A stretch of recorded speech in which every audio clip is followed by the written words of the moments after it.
তো গাইস একবার চিন্তা করেন তো গ্রামের ভিউটা, এই যে পুরোটাই হাওর, একটা হাওর দেখা যাচ্ছে, এটা পুরোটা পানি। এটা নদী এক সময় লঞ্চ চলাচল করে এই জায়গায়। আর এটা অনেক সুন্দর একটা ভিউ।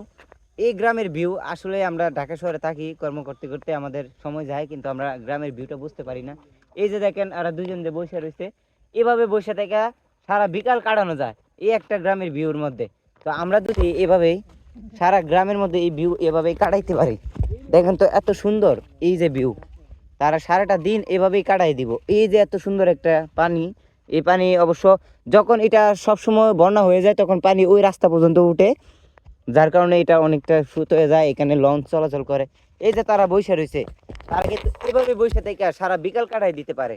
হ্যাঁ, কারণ এটা গ্রামের একটা সৌন্দর্য, এটা গ্রামের একটি ভালো, যেই ভিউর জন্য আমরা এখানে আসছি। তো চাইলে আমরা সারা বিকালে এখানে কাটাই দিতে পারবো, এত সুন্দর ভিউ।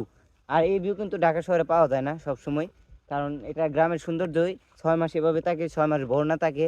বন্যার সময় মানুষ বলে এই গ্রামে গিয়ে কোনো মজা পাওয়া যায় না, এই সেই।